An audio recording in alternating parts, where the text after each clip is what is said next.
और चलिए अब कुछ और खबरों की बात करेंगे और बात करेंगे अब मार्केट मंत्रा की। सबसे पहले आपको बताएं आज के बाजार को लेकर अपडेट। अमेरिका में इन्फ्लेशन बढ़ने की संभावना है। अमेरिकी इकोनॉमी में स्लो डाउन की शुरुआत। भारत के रुपए के और गिरने की संभावना है। सोने और चांदी की बात करें तो दामों में 5 से 10% बढ़ोतरी देखने को मिल सकती है। तो मार्केट मंत्रा में आज के बाजार को लेकर अपडेट आप तक पहुंचा रहे हैं। मार्केट की हलचल को लेकर अमेरिकी इकोनॉमी में स्लो डाउन की शुरुआत। इसके अलावा अगर हम भारत की बात करें या सोने चांदी की हम बात करें तो सोने चांदी के दाम में 5 से 10% की बढ़ोतरी की संभावना जाहिर की जा रही है।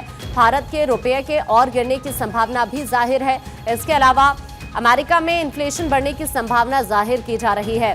तो ऐसे में आज के बाजार को लेकर अपडेट इस वक्त आपके सामने। आकाश जिंदल जी मार्केट एक्सपर्ट हमारे साथ जुड़ चुके हैं। आकाश जी आपका स्वागत करती हूँ। आज बाजार की हलचल को आप कैसे देख रहे हैं?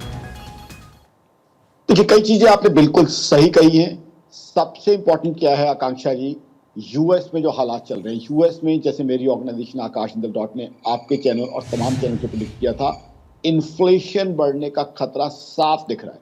यानी जो अमेरिका की तरफ से पॉलिसी चल रही हैं, टैरिफ्स लगाने की, रेसिप्रोकल टैरिफ, रिटेलिएटरी टैरिफ, वो कहीं ना कहीं अमेरिका की जनता को तकलीफ दे रही है। क्योंकि हो क्या रहा है, जब आप टैरिफ लगाओगे तो आपके अंदर जो इंपोर्ट किया गया सामान है वो महंगा मिलेगा, आपकी जनता के लिए इन्फ्लेशन बढ़ जाएगी। और अब एक बहुत बड़ी बात चल रही है यूएस में कि शायद फेड, जो वहाँ का सेंट्रल बैंक है, सेंट्रल बैंक आप समझ लें जैसे हिंदुस्तान में रिजर्व बैंक है जो monetary policy rates of interest तय करता है, वो आगे चल के रेट ऑफ इंटरेस्ट कम ना कर पाए फेड, ये संभावना दिख रही है, जिसने अमेरिकन इकोनॉमी में निराशा जो है बढ़ दी है। तो कहीं ना कहीं क्लियरली दिख रहा है कि आज अमेरिका जो टैरिफ के टैक्टिक्स या टैरिफ वॉर की बात कर रहा है, वो कहीं ना कहीं उनकी इकोनॉमी के लिए वो अच्छी नहीं है। कंज्यूमर कॉन्फिडेंस आकांक्षा जी वहाँ पे कम होता जा रहा है। कंज्यूमर कॉन्फिडेंस डेटा दिखा रहा है कि लोगों का, कस्टमर का जो बाजार में खुद आता है, फुटफॉल, बाजार में जाके कैपिटल गुड्स लेने का या रोजमर्रा के सामान लेने का या अपनी शौक के लिए कुछ लग्जरियस आइटम लेने का,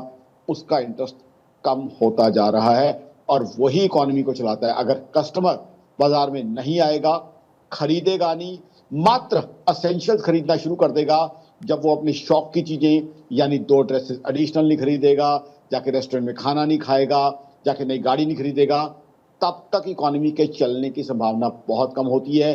क्योंकि ये जो शौक है, ये जो लग्जरीज हैं, ये जो सारी चीजें हैं जो आम आदमी के शौक है, वही इकोनॉमी को चलाते हैं।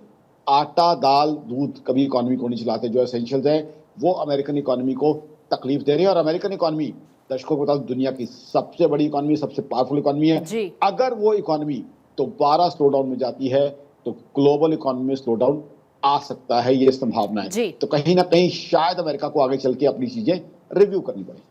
बहुत बहुत शुक्रिया आकाश जी आपका हमारे साथ जुड़ने के लिए। तो देखिए आकाश जी जो कि आकलन कर रहे थे आज के बाजार को लेकर किस तरह की सिचुएशन रह सकती है।